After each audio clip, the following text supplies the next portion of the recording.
This is the Seahawkers Podcast, episode 393. I'm Brandon Schultz of the Military Seahawkers, and joining me, my good buddy and Montana Seahawker, Adam Emmert.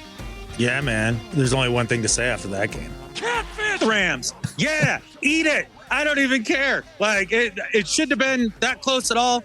But, man, I am going to start this out with, it feels good to beat those bastards.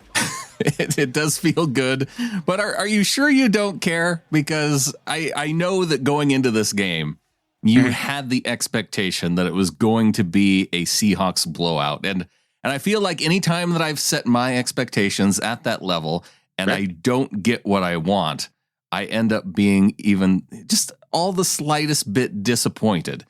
And this game, it really shouldn't have been that close. Like, the Rams are bad, Adam. They're not a good football team, and yet our defense allows 23 points. Now, we got to see the stat from Geno finally delivers in the final moments of the game to get that fourth quarter comeback that we just hasn't been able to do, or maybe hasn't had that many opportunities since his days with the Jets.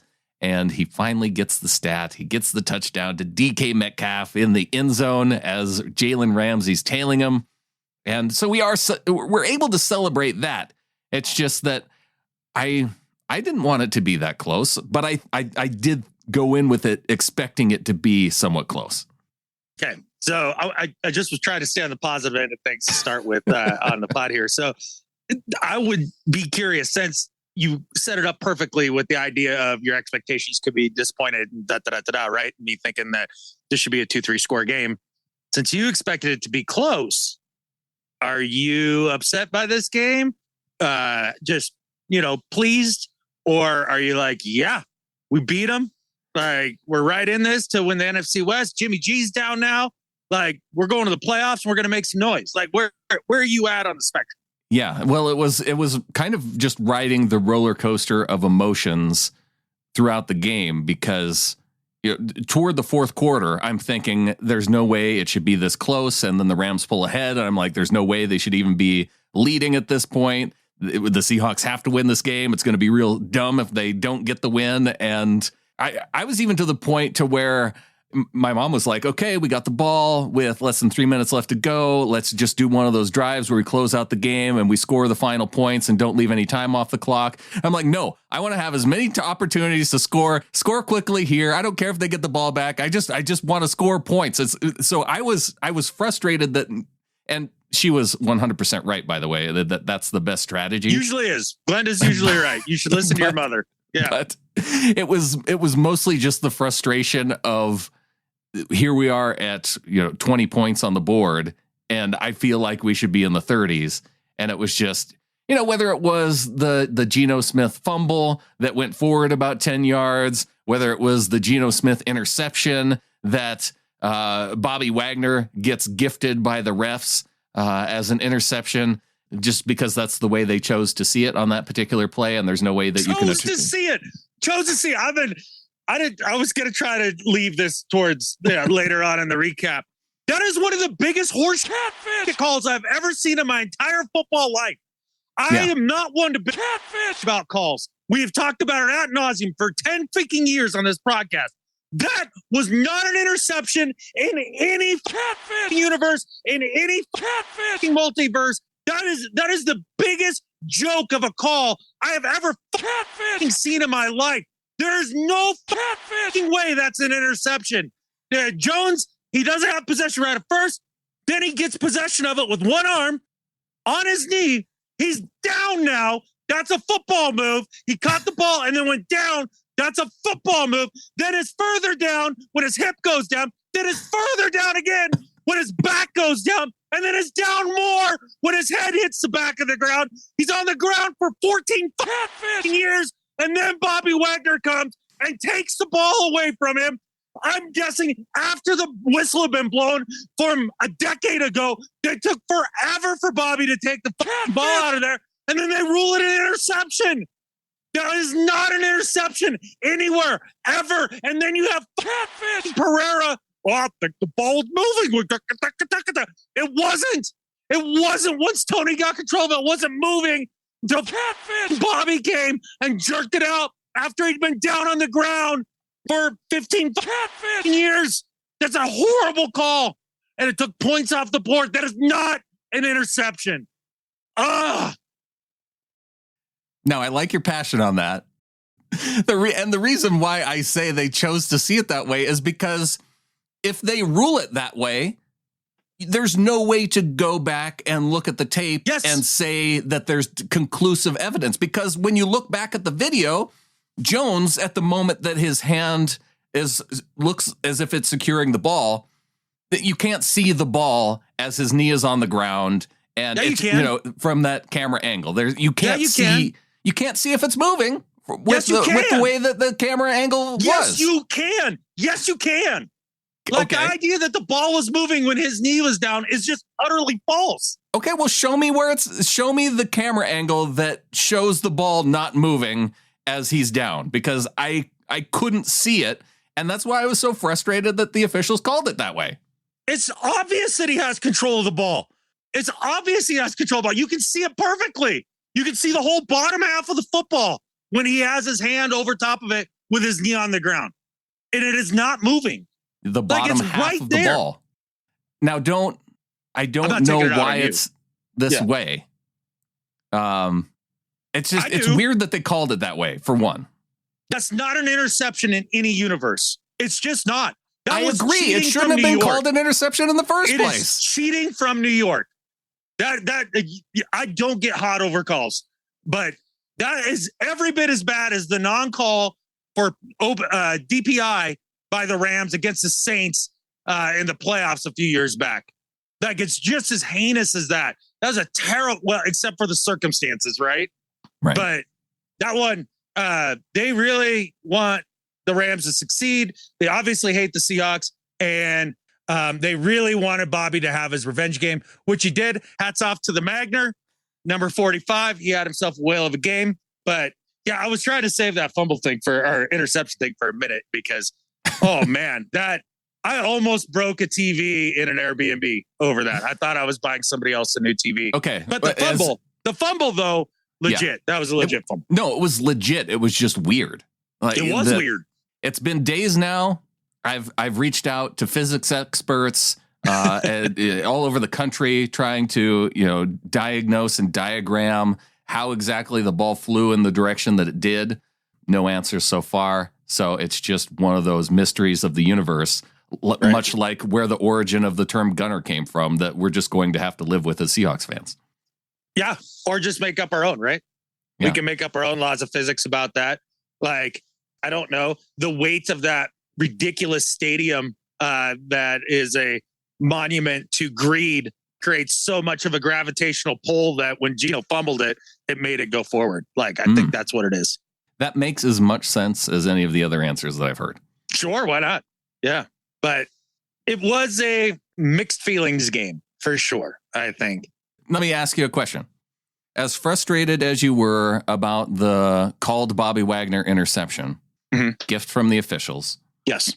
Were you more frustrated by that Bobby would get that gift, or that the Seahawks defense would allow 171 rushing yards to Cam Akers, a bunch of other dudes, and a backup offensive line, with a backup offensive line? Yeah. That because you had Akers go for 60. You had Deebo Samuel, Powell, that ran for 45. Yep. Walford gets 29. Atwell, who hasn't done really anything, here rushes for 23.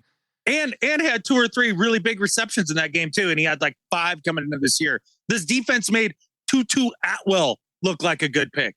Look, I wanted to start out with some of the positives, like Geno's comeback and, just all of that stuff. No, we're getting the negatives out first. We celebrated to start the show. Then we're going heavy in the negatives.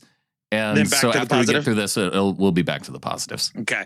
Because the defensive showing was one of the more pitiful defensive showings I've seen in a long time against John Walford in the 2s all across the board. That's pathetic. That is absolutely pathetic. This defense, that 4-game stretch had to have been a mirage. I mean, what are we into this now? We're into this 12 games, right? They're 7-5, right? We've seen this rushing defense more often than we haven't. Yeah.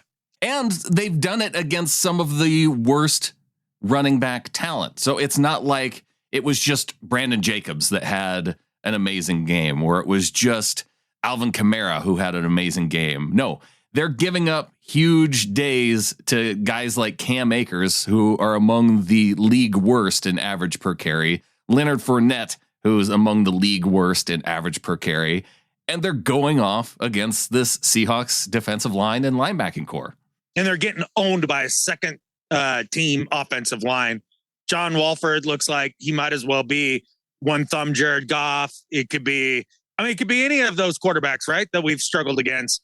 Look, after watching this game, I had the sinking feeling that this team is going nowhere in the playoffs. They are a one and done team. They will not make any noise in the playoffs. They are 100% one dimensional, and there doesn't seem to be much hope for it to get better because the interior of our offensive line is not playing well, and the entire defensive line is not playing well. And they can't stop anybody. I don't think they could stop a JV team. Like, I'm dead serious. When I went back and watched to try and really figure out what the issues were in the run game, I didn't get the sense, though, that it was the interior of the defensive line so much. I felt like it was more on the edges, again, why you saw guys like Powell and even Akers have success. It was more on the edges and maybe even how the defensive ends were aligned. You know, we saw times where Nwosu would be lined up way outside, and it would just create this hole between the guard and tackle that was ginormous, and there wouldn't be a linebacker there or a safety there to plug up that hole. Absolutely. When I said defensive line, I didn't mean just the interior, all of them as a whole. Yeah. And then you fit that with, or you don't fit that with the running backs and the safeties and everybody else in run support. I heard Diggs say something like, we had the magic for 4 games and we got to find it again. This isn't magic. You're just getting out physicaled. And whether they got beat on the edge or up the middle, they got beat both ways. It's ugly. It's really ugly. And I mean, they could magically again get better for a game or two, but there's no way for them to make sustainable adjustments going forward. They just don't have the horses. They just don't. And it's the way it's going to be. And the offense is completely one-dimensional. This is Russell Wilson's wet dream, this team, this year. I mean, it's all the passing game offensively and then nothing else. The interesting thing, though, Geno Smith is turning into what we wanted Russell Wilson to be. Like, he has this incredible accuracy, incredible efficiency. He's now tied Russell Wilson's franchise record for the most games with 100-plus passer rating in a single season, and here we are with 5 games left. So he's having to do it all, and he is doing it all, and he's doing it within the structure of the offense and not doing it on plays that break down and is running around. And now some of those are, but majority of them are within the structure of the offense. And you factor in the idea that him and DK have become like inseparable twins, right?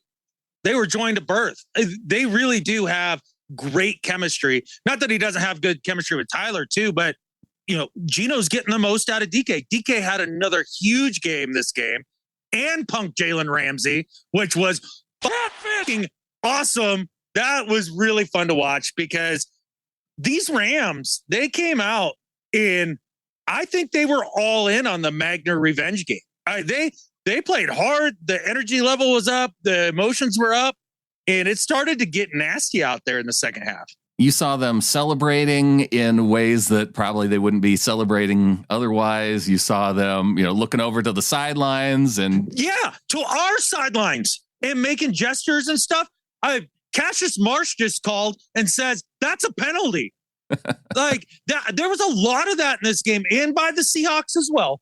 Oh, yeah. Where they make a big play. But DK was the only one that got a penalty for it. Yeah, I don't understand it. There should have been a crap ton of PI calls in that game that didn't materialize for one reason or another. If you're actually doing the rules the way that they say they're doing the rules. Yeah, so that part was frustrating. Now, maybe the NFL got what they want. It seems like they tend to want some of these close games. Gosh, we saw the Bucks down late against New Orleans on Monday night, and magically they're able to come back in the final 5 minutes because. So I didn't watch that game. I had some other things going on, but I've yet to even see the score. But how much were they down? They were down 16-3 with about 5 minutes left. Okay. All right. Because, I had seen the final score. I remember looking at it and being like, it must not have been down that much. It was only whatever the final score was, like 19-16 or whatever it ended up being. So I was like, how miraculous could this comeback really be? But sounds like it might have been more impressive than I got. Well, it was just more that, they came back and won 17-16. And I think it was more that the officials, they quote unquote, let them play. And by let them play, it's like they didn't do a whole lot of calls on the Tampa Bay defense late in the game when, again, it would have been pass interference otherwise. Interesting. Okay. So, yeah, there's been some fishy officiating this year that just doesn't look right, especially with all the teams being so closely clumped together for the most part, especially in the NFC.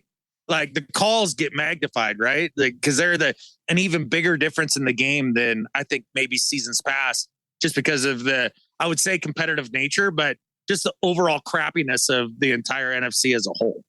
It doesn't seem necessarily fixed in a way. The way it seems is that officials will call penalties to keep things kind of close and then just not call things in the final couple minutes because people get sick of seeing flags fly in the final couple minutes. That's kind of how it appears to me. Yeah, a little bit. Going back to the DK Ramsey thing and DK getting the flag there, Ramsey was the one stirring that, was the straw stirring that drink. Oh, yeah. He's the one who got it going, right?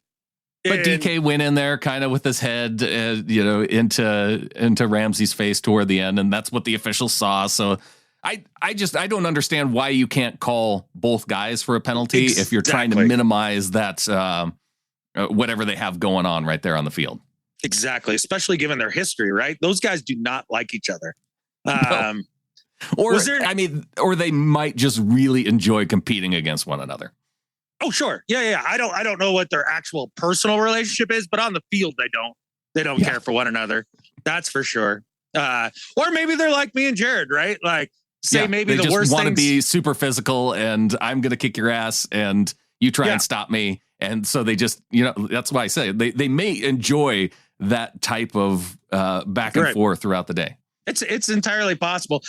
Was there anything more hilarious than DK waving Jalen Ramsey to come with? I have never going in motion. You coming with me? I have never once seen that. Never once been like, yeah, man, come on, let's go.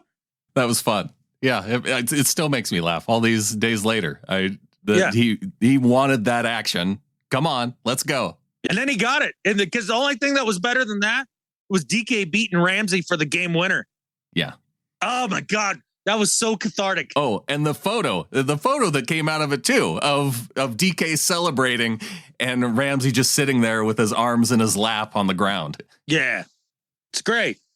Felt good to take those guys down, because screw them, even with the help from the officials and, a defense that is going to be a gigantic liability going down the stretch. And this really shook my faith in their ability to go forward and really do much, or maybe even make the playoffs. That could end up getting tough too, with the Commanders and, Tampa and I don't know.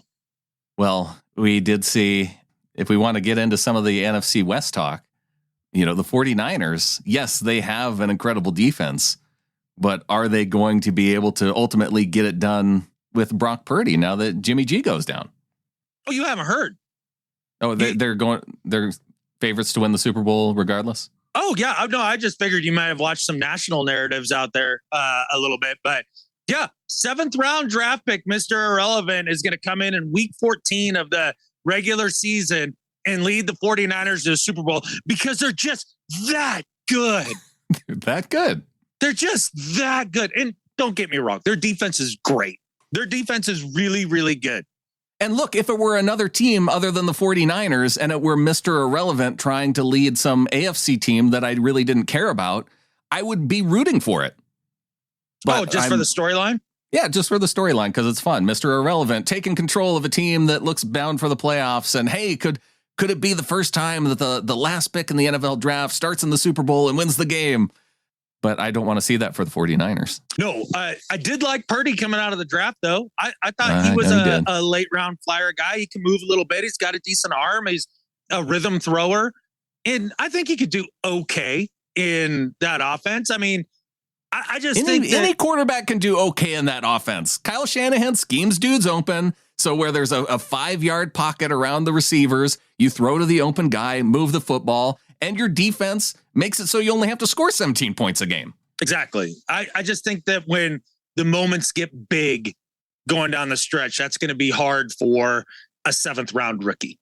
Oh, yeah. It would be hard for really any rookie. Tom Brady doesn't walk through the door of your organization all the time. You know what I mean? Like people act like, oh, yeah, no, Purdy will just come in and do this. And it's like, oh, he's just going to be Tom Brady then. Yeah. Sure. Of course. Why wouldn't he be? I don't know who's going to come out of the NFC, though. And that's why I share some of the same frustration as you with this defense and with the one-dimensional aspect of the Seahawks offense, that it feels like it's going to be tough once you get to the playoffs. But again, I still look around the rest of the NFC and I think, gosh, sure, the Seahawks aren't able to beat any NFC South teams, but there's going to be one team that comes out of the South and they might have a 500 record or slightly better, because I guess you can't have a 500 record anymore going to the playoffs, but unless you have a tie, which we got to see another one of those. Anyway, you have the Eagles, they might be it's between the Eagles. Well, the Cowboys they're kind of showing that they can blow out teams with at least bad teams with the Colts. Yeah. But I still have to see them in the playoffs. Cowboys, Eagles, Vikings, they're feeling like the top 3 and actually have quarterbacks who I feel like I'd be able to trust somewhat in the playoffs, even though Kirk has shown us in big moments that maybe you can't trust him. So what about other Kirk? Other Kirk? Dak Prescott? Other Kirk? Is he the other Kirk? Yes, I've been saying that for a while now. Dak Prescott is Kirk Cousins. They're the same guy. Hurts in the way that he's been playing this year. Yeah, he's a running back playing quarterback, but he's actually developing as the season goes along at quarterback too, I feel like. So he might have enough. He might have enough to take the Eagles to the Super Bowl. If they do, it's because of their defense. I think it's part of their offense too. And having AJ Brown, those guys linking up, they're feeling like the most complete team right now. Jalen Hurts is better Tebow. Where would I rank him? Or just anybody that you would put him that is a similar player. I mean, is he more Randall than he is Tebow? Is that what it is for you? He might be more Randall. He might be just like a slightly lesser Lamar, like a not big Lamar, but probably not quite as a good. That's why, just slightly under Lamar in both aspects. But Lamar's a better thrower by a fair amount. That's what I'm saying. Okay. Maybe Jalen, you put him slightly lesser Cam Newton then, when Cam was kind of in his prime. I still don't think he throws the ball as good as Cam for sure. But more of on the plus side for leadership than Cam was. Oh, big time. Yeah. That's what you can't take away from Jalen Hurts. And that's what they're riding on, is he's got the leadership cult of personality thing down. And that can go a long ways, right? It can go a long, long ways. But you still watch it. And most of his throws, they're schemed NFL wide ass open. And there's simple reads and all that. And there's going to come a day to where that comes to an end, and it's going to come to an end against a really good defense. I think, obviously, whoever wins the NFC is going to be a very flawed team, but I think it's going to be one of the good defensive teams. Yeah. It's easier to be consistent on defense, believe it or not, considering our team. Well, our defense. What do you mean? Our defense is relatively consistent. Okay, all right, that's true. Just not the consistent you want. That's for sure. Tariq Woolen's been very consistent this year. We saw him get his 6th interception against the Rams. Is it time to come back up in some bright spots here? Yeah. Yeah, we could. Hey, this was a roller coaster game. Let's ride this roller coaster through the show. Tariq, man, like they went after him a couple times. He damn near had 2 this game. He dang near had 3. True. And they didn't target him much, but when they did, it was all sorts of trouble. That's for sure. And then I don't know what, like Sean McVay, I think he was just trying to make John Woolen feel better after the pick.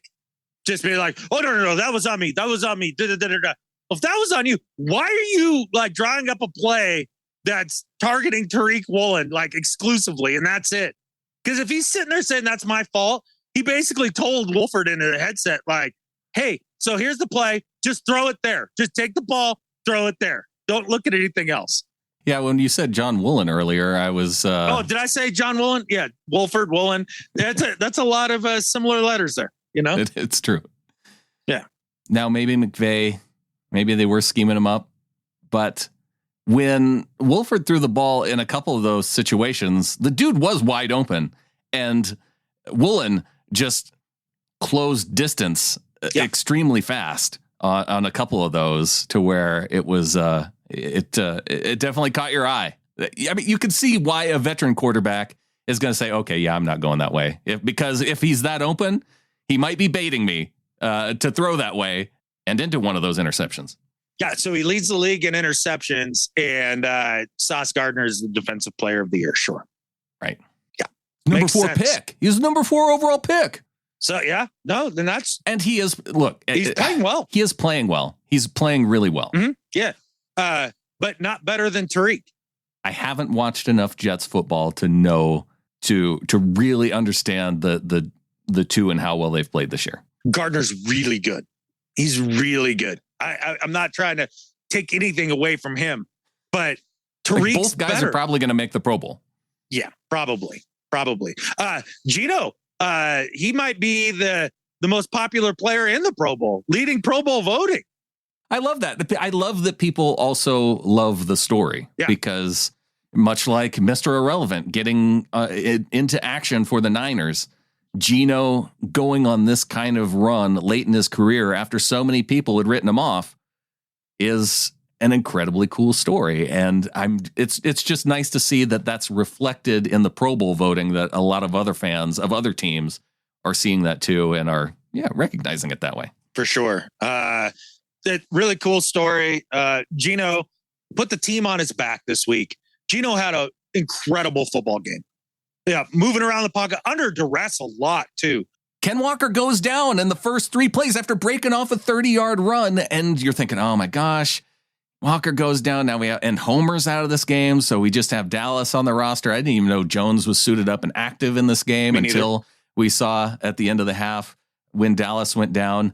So he had to be that guy in this game. Yeah, he really did. And again, that's what's incredible about this team, but also alarming about this team is that it's all on the arm of Geno right now. And watching Damian Lewis is just getting his ass whooped at left guard, man. He had his hands full all day.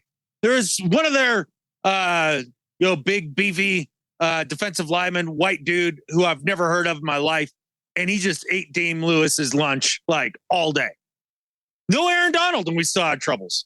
Even Charles Cross had a hard time in this game with the other generic white dude that we'd never heard of that was an undrafted free agent who ended up with 5 pressures on the day. And then Lucas, he gave up the sack later in the game to Floyd. Yes, I always forget Floyd's name. Yeah. The rookie tackles, they've come down a notch here late in the season. I'm sure they're wearing down a little bit and all that.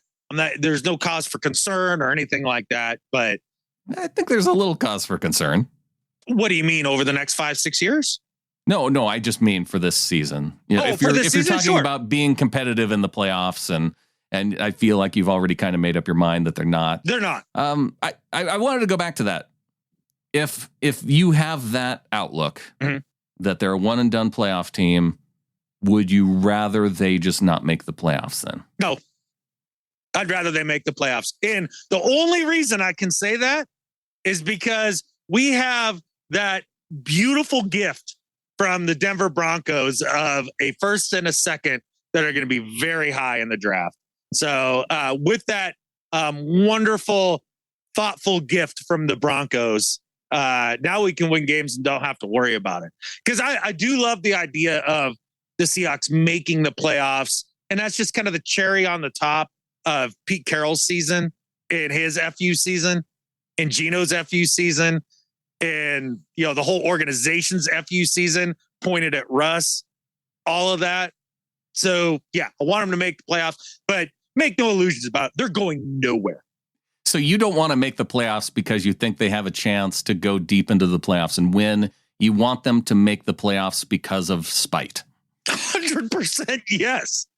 Absolutely. Okay. If they can do it by edging the Niners out for the division, even better. Yeah, that'd be fun. Well, to help fill out the running back room, the Seahawks signed running back Wayne Gallman to the practice squad this week. Right. Where was he? He was with the Giants, and then he's bounced around to some practice squads, but he was drafted by the Giants and spent most of his career there. Okay. That's where I recognize the name from. Yeah. Every year this happens. We have the one game where we lose 17 running backs and then struggle down the stretch to fill the position. Yeah. Will Adrian Peterson come back? Will Marshawn Lynch return? Will what other? Although, see, we've filled it with future Hall of Famers in the past. Right. Alex Collins. Yeah. Yeah. Where's he at? He ought to be getting ready. More carries for Nick Bellore. Switch Puna Ford over to the offensive side. It's time. It's time. He'd be Craig Ironhead Hayward all over again. It's time. He'd be a bowling ball. It'd be amazing. All right, Adam. Well, I think it is time to crack a cool liquid death. Is there ever a bad time to do it? It's only good times. And as much as we've talked about this in the past, with it being wintertime, I mean, it's great being where you are. You can just store your cold cans out in the snow. No. Is it too cold there now? Is it too cold to keep your liquid death outside? Or is it because your neighbors come and steal it away now? So little column A, little column B. I definitely have a frozen liquid death out in the hobo shack right now. No, I cannot keep them out. It's been too cold for a month, man. We've been having like -10 nights way too often. But when you get on the subject of the neighbor's brother, his younger brother, Keaton, I worked with him this last weekend on a travel job. And as we're relaxing in the evening, he cracks open a liquid death and he looks at me and he goes, "Have you always liked these carbonated waters?" And I was like, "Yeah, pretty much. It's a nice, refreshing drink, that sort of thing. Especially these guys, the form factor of the 16-ounce can and, all of the great things that go into liquid death and just, how much my thirst is just dead, murdered when I'm done drinking one." And he's like, "What's funny? I hated these things for the longest time until you gave me a liquid death. No, I like it. It totally converted somebody. It's that good." So there you go. If you want to murder your thirst and murder any preconceived notions you have about sparkling flavored water, you can go get Liquid Death at your local Albertsons, Fred Meyer, Target, or Chevron Extra Mile, or find a Liquid Death retailer near you with their store locator tool. Got to use that at liquiddeath.com/Hawkra. That's liquiddeath.com/Hawkra, HAWKRA. Perfect. All right, Adam, as much as I think back to last week, that was a must-win situation against the Rams, I felt like, just based on where the Rams were on the season, where the Seahawks were going. Felt like a must-win game, and I hated that. This is another must-win game that I hate. And the reason why I say that this game coming up against the Carolina Panthers on Sunday is a must-win game, the Seahawks can't go 0-4 against the NFC South, can they? They can. There's a path to it in this game, especially with the Carolina defense, I think, being better than most people give them credit for. There's parts of that defense that they're not perfect. Provide a little bit of concern. Yeah, they're not perfect. But I do look at the Carolina Panthers as the trifecta of Seahawks kryptonite. Yeah. There's a backup caliber quarterback running their offense. Not Baker. Yep. It's not Baker, but it's Sam Darnold. And Really? What's the difference? Yeah. I just wanted to go over this for a second with you. The fact that Sam Darnold is now being named the quarterback over top of Baker. Not only that, but then they let Baker go. How does that make you feel on the inside? Just how bad Baker is for reals. Well, I can write off some of it as it being Carolina. Can you now? I can. But I also can say that, okay, maybe I was wrong about Baker.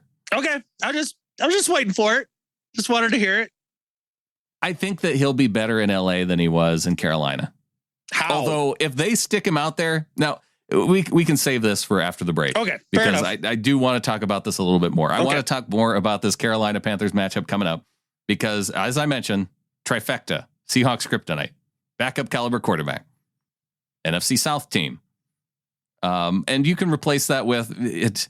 That's not like real Kryptonite. It's just what happens to be this year, because maybe their Kryptonite is that they have a pretty talented front seven that I think could give the Seahawks a little bit of trouble, especially considering their interior offensive line that we've seen so far this year. And plus, it's a Carolina football team that wins by running the football. Yep. Yeah, that's why when you were like, hey, they can't really go 0-4 against the NFC South, can they? I'm like, yeah, they can, because they are running the heck out of the football. They just trounced the Broncos 23-10. Not that that's a feat, really, but you did see their defense, I mean, just dominate in that game. Brian Burns looked like a world beater in that game. I have big concerns about the matchup in this particular game, because it's all the things that you don't need for the Seahawks right now is how it feels. I like the fact, though, that it's a Seahawks home game. Yes. That feels good to me. That part feels good. Yep. But, there's other things that I think are beneficial for Seattle going into this game, though. It's not all some of those negative aspects that we've just pointed out. And the Panthers offense is 32nd in the league on first down. So this is the question that it brought up in my mind. Mm-hmm. Can our bad defense stop their bad offense? No. Like an even worse offense, because the Panthers offense 32nd in the league on first down. Seahawks defense is 25. So they're that bad on first down. Now, bad defense can allow you to do better on first down, especially if you're allowing 5, 6, 7 yards a clip in the run game. Mm-hmm. That's going to make everything look a lot better for that Panthers offense. But also the Panthers offense is 31st in the league on third down. Mm-hmm. So second to last. Seahawks defense is 27th. Yep. I remember the Tampa Bay Bucks being the worst team in the NFL at running the football when we played them, and they ran all over us. I don't care. Yeah. I don't care that the Panthers are the worst in the league at that, because we're worse than them just playing defense. Like the defense is so bad. It is that god awful. And everybody knows how to play the hits against this team. Run the football, target Kobe and Barton, call yourself a day. And if Mike Jackson plays off, throw a quick hitch underneath of him. That's all it is. Do it every week in, week out. We see it every single week, to the point that even the JV squad for the Rams was able to execute that. There's still starters playing on the Panthers team. I mean, whether that's DJ Moore or whoever else you want to point to, right? Yeah. Can Sam Darnold be John Wolford? Of course he can, because Wolford's also terrible. Yes, absolutely. 100%. It's not an ideal matchup. It's one that should make you squirm in your seat just a little bit if you're a Seahawks fan, because this is a game you have no business losing. There's no way you should lose this game, especially if you want to be taken serious at all as a contender, right? Right.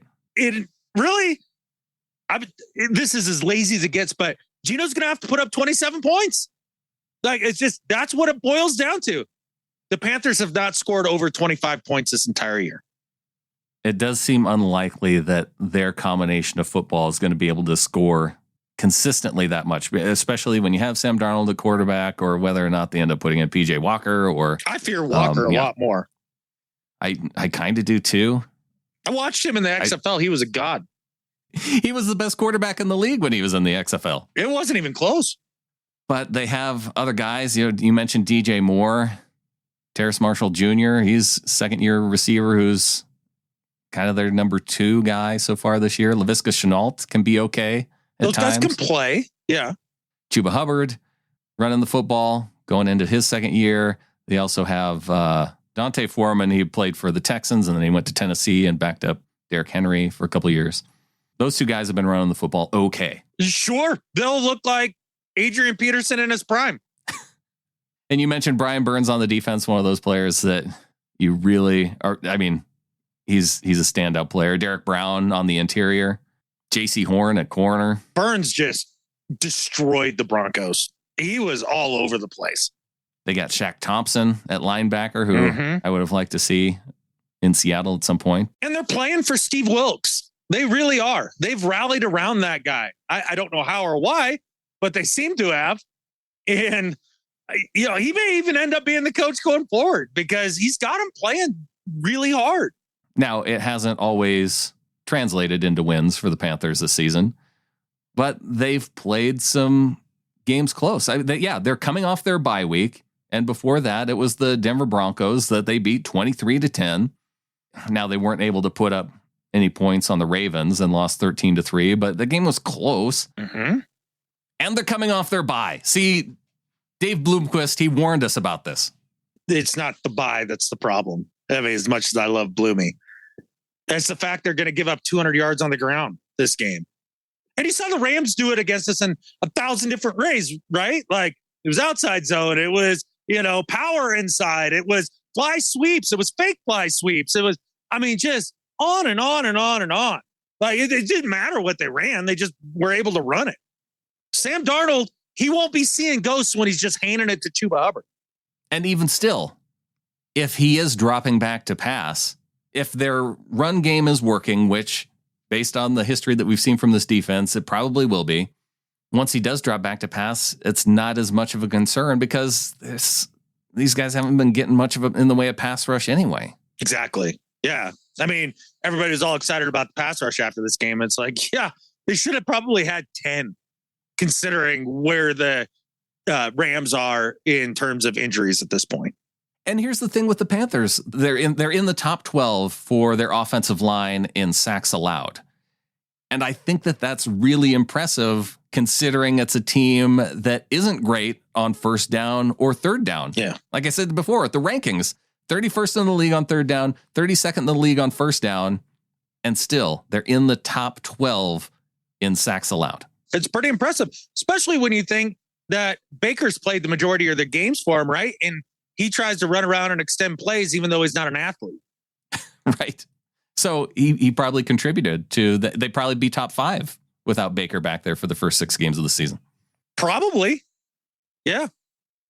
So there you go, everybody. Ways to feel optimistic against the Carolina Panthers as the Seahawks, a 7-5 football team, takes on a 4-8 football team coming in to Lumen Field.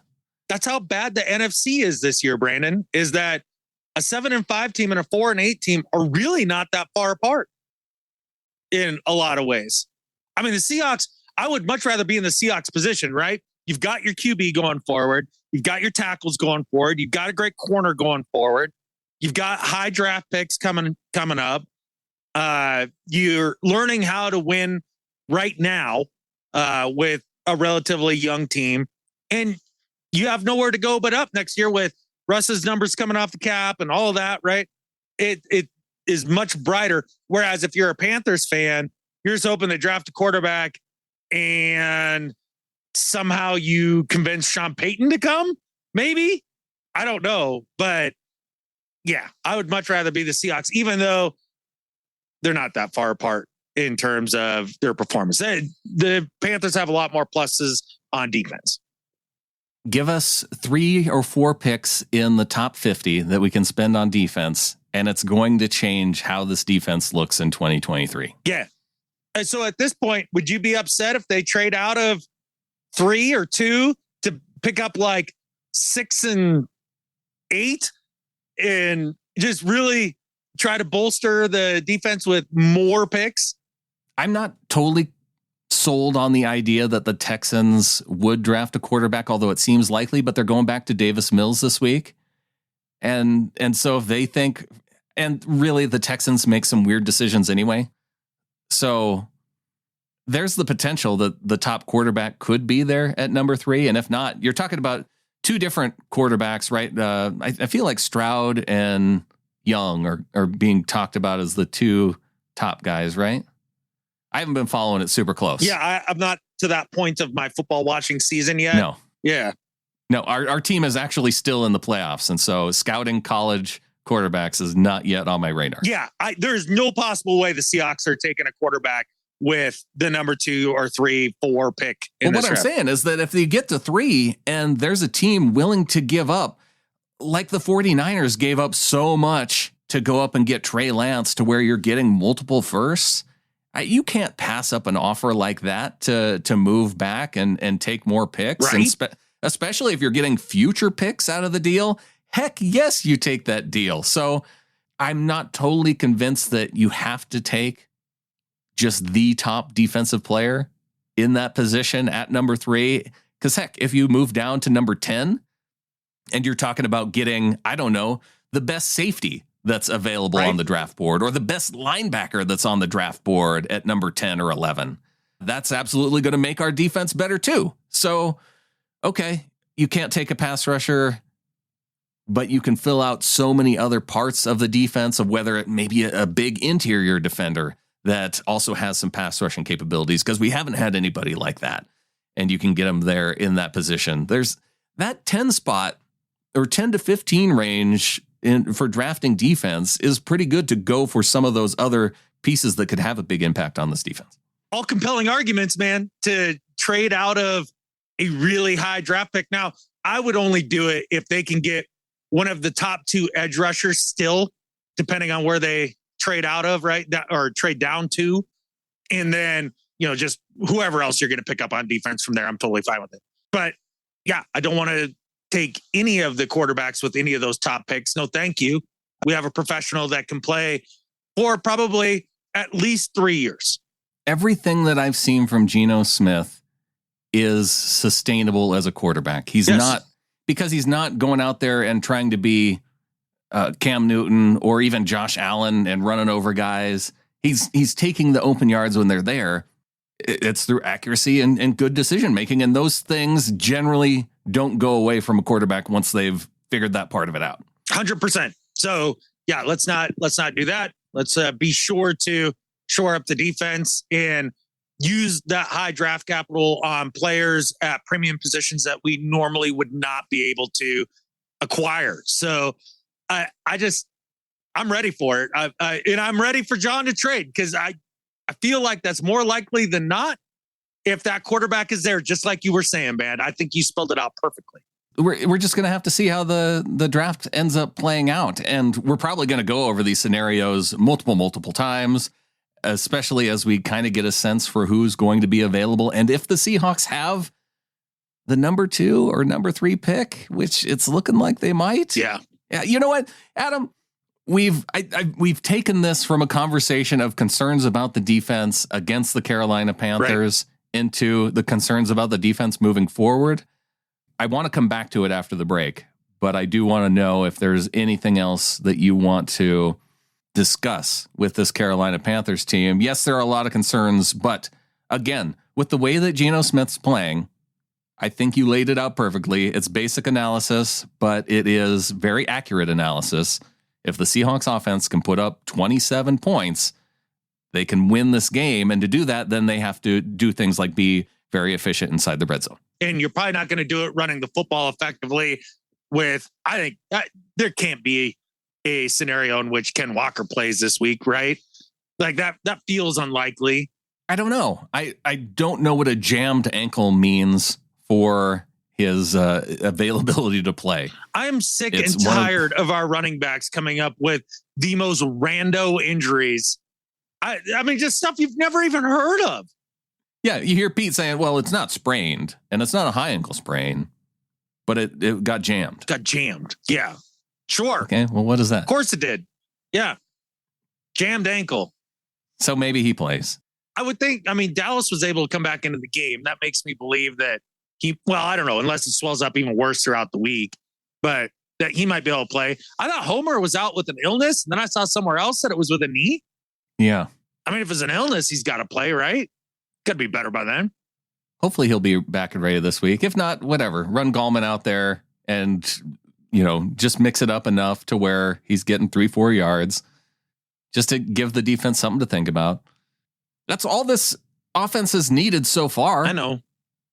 And I think that DK Metcalf and Tyler Lockett can have a day against the corners. Now, JC Horn, he didn't play last year, so essentially it's his rookie season, but he was a top 10 corner.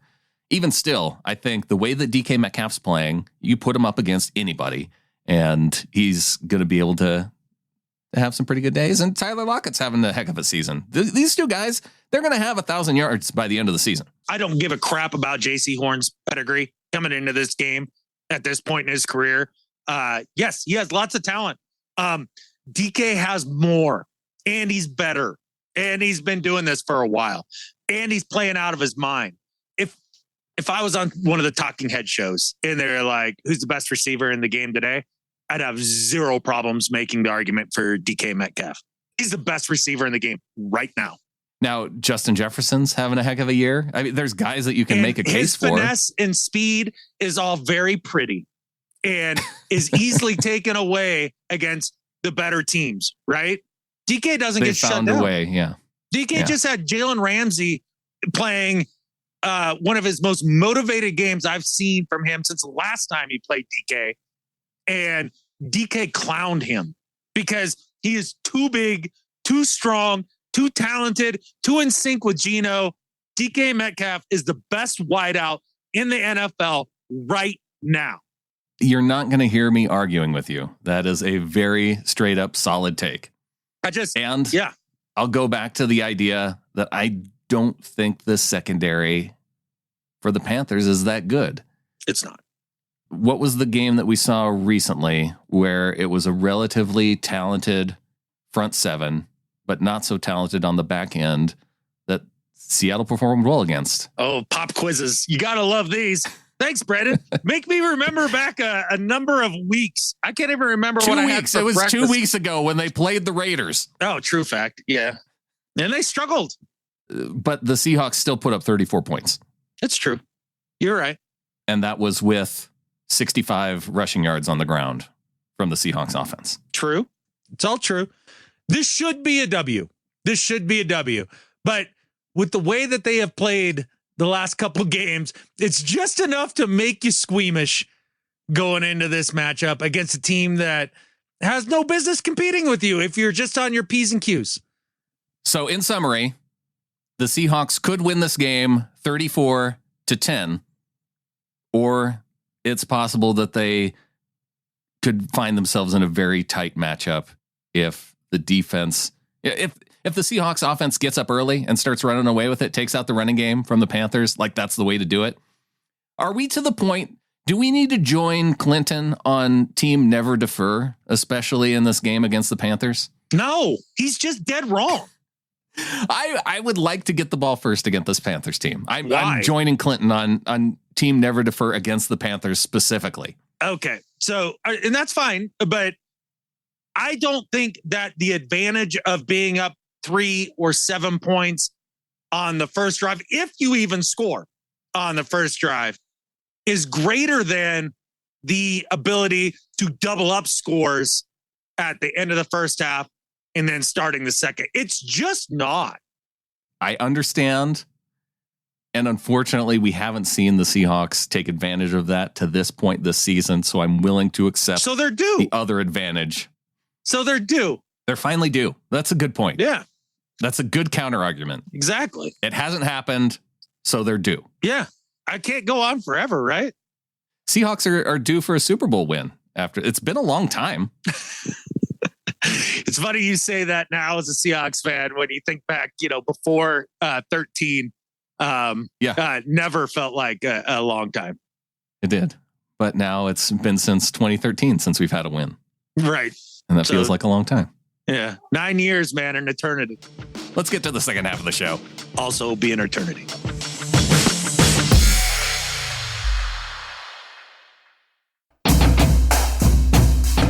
As we get into the second half of the show, we get into one of my favorite segments here coming up. But I did want to point out one other stat going into this week that Geno Smith, just to put in perspective the kind of season that Geno Smith is having so far. If he's able to get 60% completion percentage against the Panthers and an 80 passer rating or higher, like those are not low bar numbers to reach. If he does that in this game against the Panthers, he will set an NFL record for the longest streak to begin a season at 13 games. That's never been done before in the history of the NFL.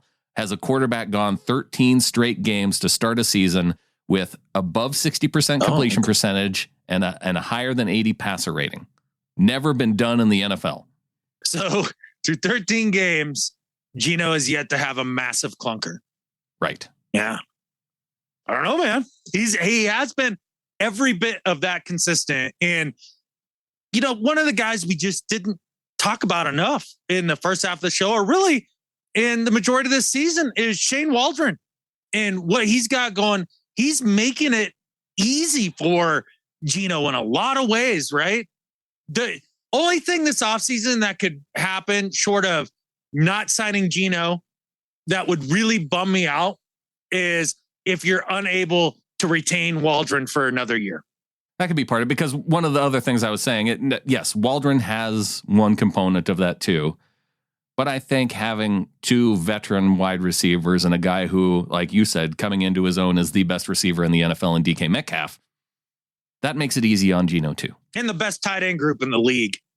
Yes, a very solid tight end group with the addition of Fant and the way he's been playing. Huge Will game. Dissly having that veteran signing in the offseason has been huge. He had a big game. Yeah, for sure. Right now, if the Broncos called you and said, Russ for Fant, what do you say? No. Are you crazy? Why do we need a backup quarterback more than one of our most solid tight ends on the team?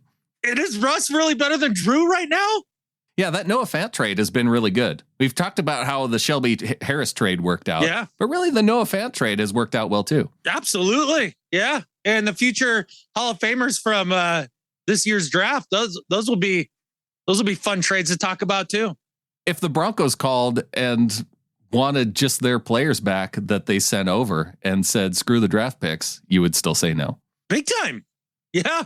That's how bad it's gotten in Denver. It was, boy, what a brutal loss this last week. You know, when we did the Let's Ride Curse watch party, it was kind of fun because it's almost feeling like you can set your watch to a Broncos late game meltdown. It's almost a certainty at this point. Yeah. Because that's what happened against the Ravens. They had their backup quarterback have to come in after Lamar went down early with a sack. Now, he came into the game not super healthy, and so maybe there was an idea that Huntley was going to play anyway, but against that Broncos defense, he was not doing anything. Yeah. And it stayed tight through the whole game. Broncos only able to put up 9 points on the board.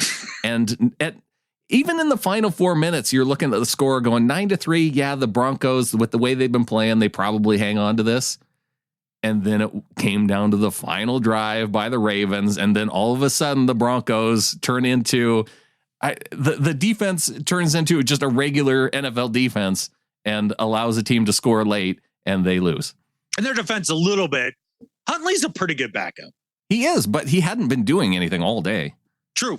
That is true. And that defense probably runs out of gas going down the stretch when you're forced to hold teams to now 8 points or less to try to get a win. Was 16 for a minute. And we gave our defense a hard time in the past for not being able to hold up. Yeah, but God, it's just so much worse. That's a really good defense. It's a really good defense. But it's the worst offense in the league. I was talking to Bronco Joe, and I was like, man, it's pretty rough. And he's like, yeah, this is the worst offense since 2000.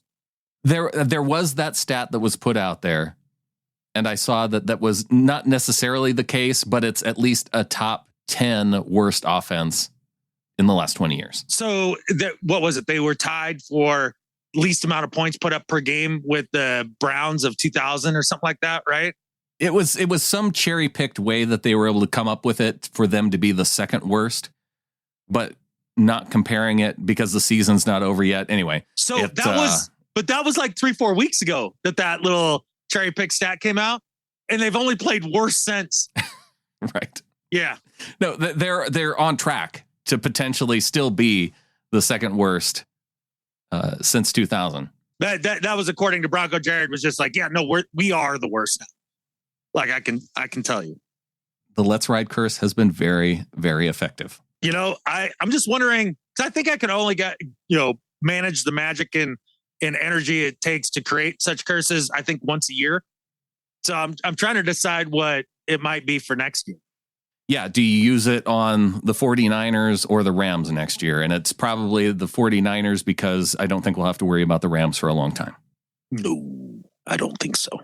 Especially now they have Baker Mayfield that they picked up off of waivers. Auditioning for the starting job next year. This makes so much sense for the Rams. And I know a lot of people were thinking, oh, well, Baker's asking for his release so he can go to the 49ers because they just lost Garoppolo and he'll want to go to a playoff team. But you do have to clear through waivers as a player who's cut this late in the season. And I thought somebody would pick him up because you do have the opportunity to audition him for the rest of the season. And with the Rams not having a draft pick that is going to be theirs, they have to send their draft pick to the Lions. They don't have anything to lose by bringing in a quarterback. If it turns out that Baker wins them a couple games, then that's great for them because Matt Stafford's looking like he may not come back next year. He has a spinal cord contusion. That doesn't sound good. And a spaghetti elbow. And he's 10 years older than his age says, just from all the punishment that he took while he was in Detroit. So, yeah, I think it's unlikely, especially with Sean McVay not returning next year.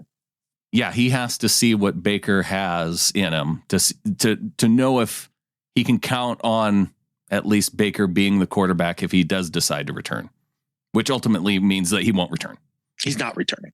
And I don't know. I just think that, well, I sat and thought about this for a minute. I was like, did the Rams do us a favor here or did they not do us a favor by... We still have to play the Rams once. I don't care.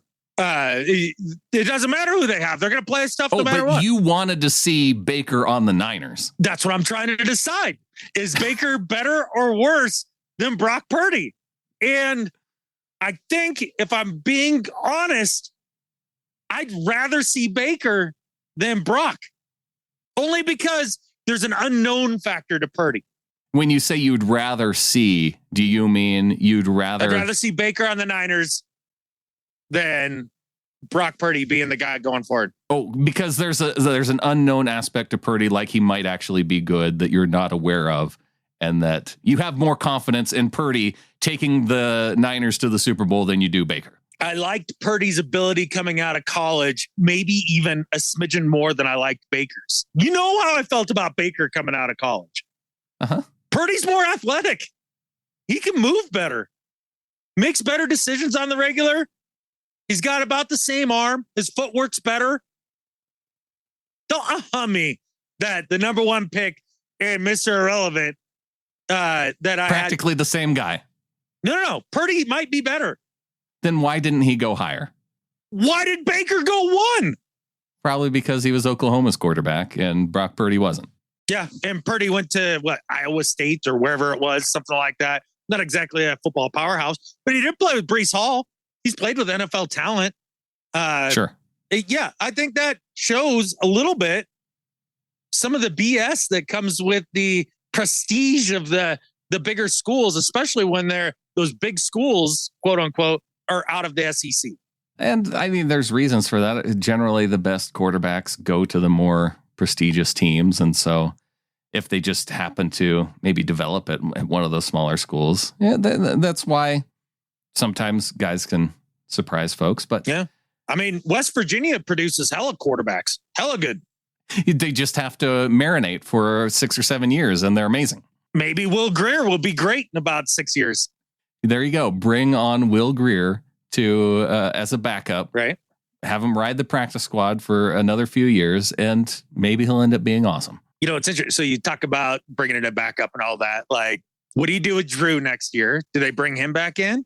If you can pay him to come back and he's willing to do it, I wouldn't be opposed to it. And not only that, does that not give you decent leverage with Geno? Because if it was as tight as the Seahawks claim it was between the two, right? Uh-huh. And we saw some flashes from Drew, and we just left, just had our all-time franchise quarterback leave the organization, and then they somehow make Geno MVP-no. Like, do you not have confidence that they could do the same with Drew? If you're Geno, do you not wonder, like, well, they could probably do the same thing with Drew. So if I ask for 45, they might just be like, okay, we'll roll with Drew and draft a quarterback. They're not going to go over whatever that, like the number that they've come up in the media with Geno, which is around 33 per year on average over 3 years or whatever it is. That has to do with if you were to franchise tag a quarterback a couple years and ride it out that way, because you could absolutely do it that way. Sure. And it might even benefit the Seahawks in a way to do it that way is kind of we'll prove it to us every year that you can do it this way. Yeah. There's something to that. So I think that would be the maximum that the Seahawks would go. And then I guess you could try and beat it that way by really sticking it to Geno. But I feel like that John Schneider's pretty fair when it comes to contract negotiations. And, that might have been one of the reasons why they got rid of Russ. And we're going to have this discussion more about Geno and re-signing. But it is interesting, the idea of what do you do with Drew Lock, and do you also try and get him signed back on as a backup quarterback? Are there going to be other teams out there that are going to want to? There might be enough out there that would take a chance at signing Drew to a $6 or $7 million deal, a $6 or $7 million 1 year deal. Whereas I don't know if the Seahawks will go that high. I could see a team in an organization talking themselves into that. Like, it's a real easy way to rationalize signing Drew Lock, right? You're like, okay, so the Broncos have been terrible with their quarterbacks for however long it's been now, almost 10 years, right? Or just since Peyton. Yeah. Okay. And then they make Teddy look bad after he looked great for the Saints. They make Drew look bad and stab him in the back. And now they've made a future Hall of Famer look bad. Once a coincidence, twice a trend, 3 times a use problem. Maybe it's the Broncos that the problem is, not Drew Lock. And you're like, well, he couldn't beat out Geno. Well, yeah, because he's MVP now. He might be MVP of the league. So why not give him a 1 year, $20 million deal and bring him in? And yeah, I think it's going to be hard to keep Drew. The only reason he couldn't beat out MVP was because he ended up with COVID. It was just bad timing. He got bit by the vid at the worst possible time. He's growing up. He showed maturity at the Seahawks. Bad mustaches. Yeah, he shaved the mustache just in time for December. Thank God. What a team player. Yeah. We got some team players who are part of our flock. They went to getintheflock.com, supporting the show there, starting with our executive producers, DCH, Dustin Mock, Brian Shaw, and Becca Christensen. Becca down there in LA at the stadium and representing our flock and cheering on our Seahawks down there. So thanks to Becca. Heck yeah, man. Leading the charge down there. Although I will say that I was a little surprised that it wasn't a little louder with Seahawks fans for that game. You could really start to hear it toward the end, and there were moments within the game. I bet because it is LA that they adjusted the sound accordingly to keep that off the TV. You're not saying just saying? I'm saying that that's 100% what they did. Either they adjusted it on the broadcast end of it, or they adjusted it in the stadium, right? They mic'd it in the... No. They pumped in some noise to drown it out. There are 0 facts that prove this theory, but it's 100% true, and don't look it up. The Rams cheated that way, too. You can't put it past them. No, because Becca herself could pretty much take over that stadium if she wanted to. That's how amazing her greatness is as a 12. And we have other 12s exhibiting greatness as well. And we've got Matt Abeda coming back in at 12-12 into that Ring of Honor level. I think maybe Matt upgraded from the annual and then went to the 12-12 a month here. So welcome to the Ring of Honor level, Matt. Heck yeah, man. Be great to have you. And involved in the Discord too. Like that's off the hook. I didn't get to participate this week, but man, I do enjoy that. And it's hard for me to say that I enjoy some sort of social app. There, I said it out loud to everybody. And it's all because of the Flockers. Social app that Adam actually don't give likes. Discord the credit. It's all the little Flockers. It is. Yeah. That's a big part of it. Stephen Kirkpatrick, in the morning to you, sir, coming in with a 27-23 donation saying, let the news streak begin. Go Hawks. I like it. I like the optimism. I wish I completely shared it, but yes, it should be. This week should be the beginning. Well, I guess it's not exactly the beginning because I guess the first one has to be the beginning. Right. Yeah, continuation might be the right word. Of the streak. Yeah. Although I feel like the second one is the beginning of a streak, right? Because that's when the streak is now becoming a streak. It's at least becoming a trend. There you go. See, now you're getting it. John in Pinehurst gave us a raise from 3 to 5 saying, okay, my Patreon subscription got catfished up and it took me months to notice. And since you went all nuts expanding the Seahawkers multiverse and every show is great and I need to polish up my Hawker as soon as I find it, it was around here somewhere. And what finally forced me to resubscribe was the phrase Drew Lock's mustache 2022. The year of the NFL white guy porn stash. Yeah. Dudes, just stop. No, that's how we got you, John. And don't feel guilty, man. Just I get it. You get in on the Patreon. Sometimes, you get a new card.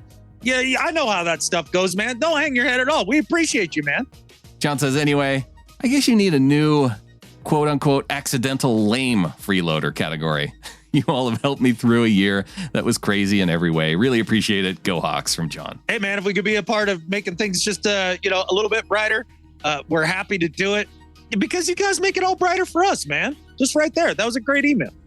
Great email, great additions to or continuations of our members of the flock this week. If you want to become a member of the flock, getintheflock.com, a place to go. Yes, you can get into our Discord at $3 a month. You can get into our Facebook Ring of Honor group at $12 and above. And yeah, just a great group of people to hang out throughout the week. We'll be heading out to, I know that Clinton and I are going to be heading out to Seattle this weekend, going to be at the Carolina Panthers game, and we're going to be getting together probably at Pizza Professional after the game, at least for anything, just to hang out and have fun after the game. So that's going to be the place to go if you want to meet up. And yeah, we'll be chatting through the Discord and the Facebook group just to let folks know where we are too. So if you're around and you want to meet up, that's the best way to get in touch with us. Hey, I planned on being there with you guys too, man. I wish I could. Just family matters popped up and just not going to be able to do it. But man, that's like 2 years in a row now with the COVID year and all that. Like it's frustrating. I know. I ended up having to miss out on the one game that you went to last year, but hey, maybe we can go to a playoff game here in a few weeks. Ooh. Yeah, I would do that. I'll go and watch them lose the first game in the playoffs. If it's a home game in the playoffs, they have a chance. Oh, they have a chance, but I don't know. Geno would just have to be that good. It's all Geno. Yeah. It's all Geno, DK, and Tyler in the tight ends. Just the Seahawks offense, essentially, minus the run game. But maybe we'll have a run game. Maybe Walker will be back and healthy after getting a little bit of rest. He should. And then let us not forget the Rashad Penny stuff, right? I didn't necessarily forget the Rashad Penny stuff because if a player is coming out saying that he's optimistic about returning for the postseason, and then positive Pete Carroll is asked about that optimism in the press conference and he downplays it, then I'm pretty sure that Rashad Penny's not coming back for the postseason. Really? That's what you take out of that? Yeah. Huh. You don't? No. Or you think that Pete he wants to use it as a secret weapon? I think Pete is simply managing expectations so people aren't disappointed if Penny can't do it. But I'm a big believer in that most health issues in terms of, obviously there's structural damage that he's dealing with and all of that, but like the healing process and getting back and all of that, 60% of it's half mental. And I think that Penny is in that brain space. Like I think the AP thing really rubbed off on him. And I think that he's going to be back by the playoffs. I really, really do. Okay. Whether he plays much, I don't know. But I do think there's going to be some availability. I hope so. I hope that I'm not. I hope that I'm reading too much into Pete's words, and that he does have a shot. But when I hear Pete say, he's not even running yet, that's what gives me a little bit of pause. Yeah, and we're how many weeks out? You still have a good 5 weeks. Yeah. All right. Well, you still have a good 5 weeks to try and take down my Dixon is Bigger, who is leading the Pick'em League with 128 points. Got 10 points this past week, which was just 3 shy out of the lead. The winner coming away with 13 points. Now, we had 4 teams with 13 points. We had Barry the WC up there with 13.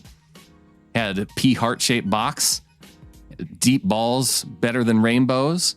And the winner, though, because the tiebreaker's determined by whoever picks the score closest to the total amount of points scored in Monday Night Football, Hakuna Matata. Nice. Getting the 13 picks. And this is what's kind of fun. Hakuna Matata is also ranked 97 in the Pick'em League standings right now. Nice. Had a big out of nowhere game. I love the name too. Like that's a great throwback right there for sure. And very proud of them. And yeah, it's about time we see some fresh blood at the top. Although if our overall leader, if his Dixon really is bigger than the rest of all of ours, then which I mean it's not a high bar, at least from my end of things. Then I don't think anybody's going to overthrow him. Well, but a 2-point lead is not. It's still within reach for a lot of folks. True. Because we know it's never out of reach for Peaceful Easily Feeling. That's true. Because he seems to have a back door to the scoring system and everything. Hanging in there, number 8 with 124 points, just 4 points out of the lead. Yeah. How Gary is in contention year after year is pretty incredible. I love your plausible deniability that you throw out there because there's only one way into the back door of this, and that's through you. So I think this conspiracy goes all the way to the top with you and Gary. All the way to the top and all the way back to the beginning. Yep. It just can't be explained away as Gary is the Tom Brady of NFL Pick'em. What does Gary have as blackmail against you? Does he know that you once accidentally stole a pack of gum from a store? Whatever it is, the worst thing that you've done, because I think that might be the worst thing that you've ever done. If I were to guess, if somebody, were to ask me, I was gonna say you forgot to hold the door for an old lady once, and he has it on video. What is it, Brandon? That could be it. What's the worst thing I've ever done? No, what is the worst thing you've ever done? And how does Gary know? Gary did have a really good suggestion. Glossing. 100%. He did have a good suggestion saying that maybe the autographed Affetti signed photo should go to the person in Pick'em that whiffed most often by failing to select the Thursday night game. Well, shoot, I guess I better make room on my shelf. Well, no, because you just didn't pick the entire weekend. Exactly. We're looking for the person. We're looking for the person who consistently picked their Sunday and Monday games, but took an L by just not picking Thursday. Yeah, true. Okay. Because that's easy to do, to get to Thursday night kickoff and realize, oh crap, I haven't yet put in my picks. So not only are you and Gary conspiring to put him back on top of the leaderboard, but now you're conspiring to even take away a loser gift from me. So yeah, I see how it is. It's fine. I mean, you guys are totally intertwined. How many times do you talk a day? Look, if you want the Affetti signed photo on your wall, I don't think it's going to be that hard for anybody to have a problem with just me giving it to you. So, because I could put it on the wall and then I have something to throw things at every time the Seahawks do something stupid on game day. Anytime there's a procedural penalty on offense, you throw something at that and curse Affetti's name. Yeah, man, I get really, really peeved at procedural Affettis. They make me really mad. Yeah, they're called Affettis. Yeah. Michael coming in with a comment saying, I'm keeping it short and sweet. This is directly after the game, by the way. Okay. Catfish! You Rams, catfish, the entire city of LA, catfish, Pretty Boy McVay, and and I'm not even going to say this. Yeah, you are. And catfish, Jalen Ramsey, you whiny catfish, catfish. That was personal. Go Hawks. I take it wasn't crybaby catfish. Yes. No, it was not. See, I should have given this one to you to read because you would have been fine with everything that was said here by Michael. Absolutely. It's because we're wired the same. Oh, yeah. So for the winner, going back to our winner, Hapuna Matata.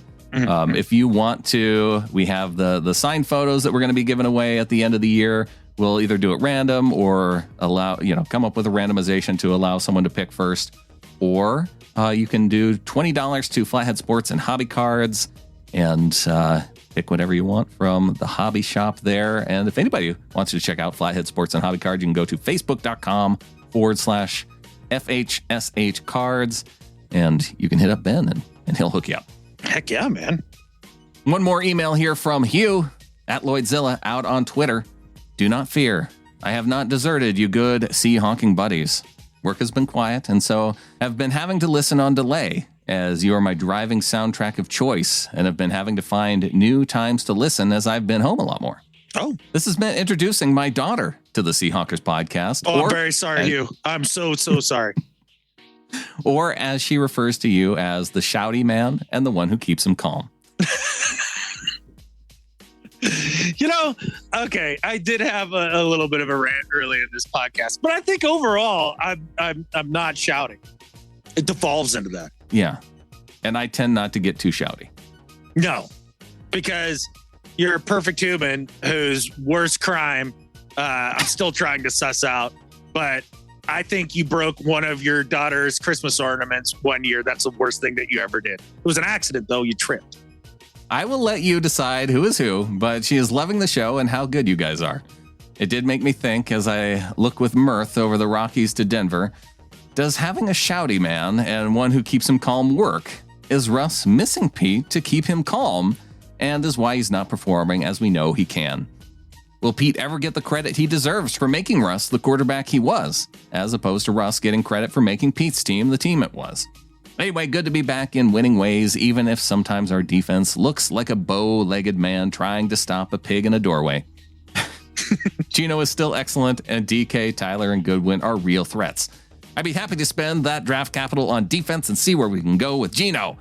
Keep up the good work and catfish the Lambs, whiners, and cards. I would catfish the Broncos, but I prefer to just point and laugh. From Hugh.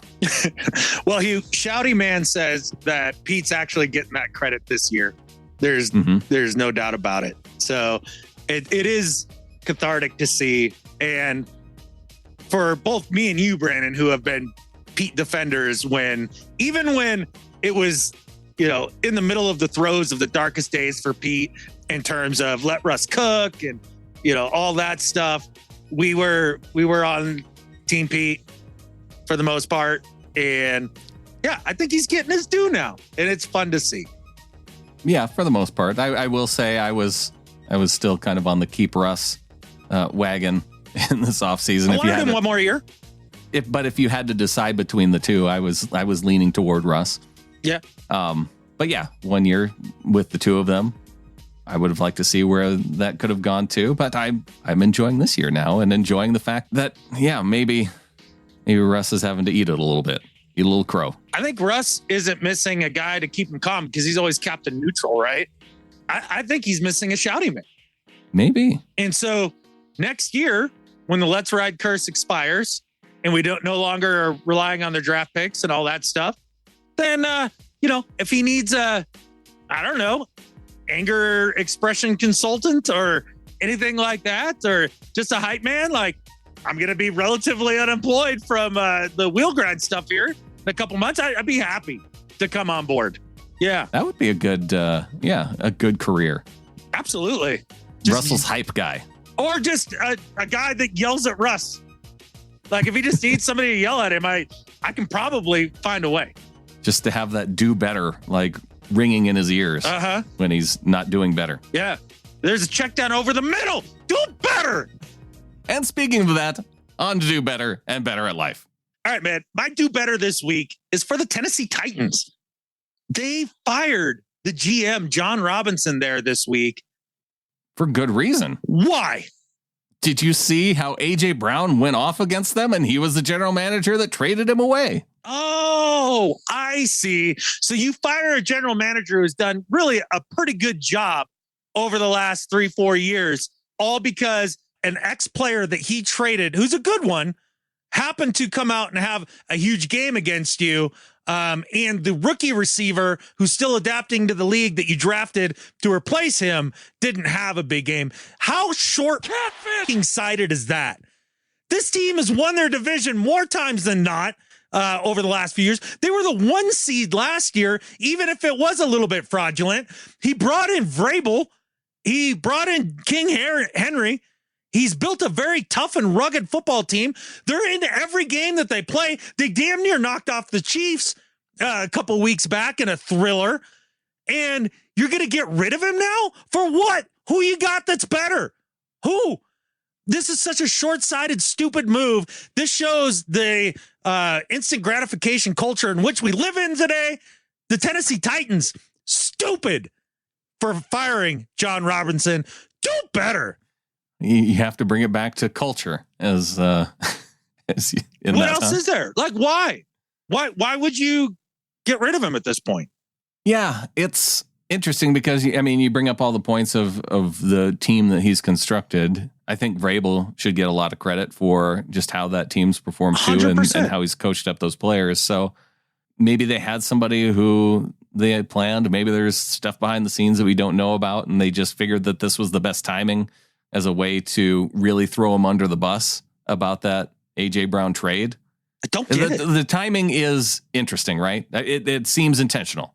It really does. And I mean, what's the biggest thing? Okay, so the A.J. Brown thing would be one.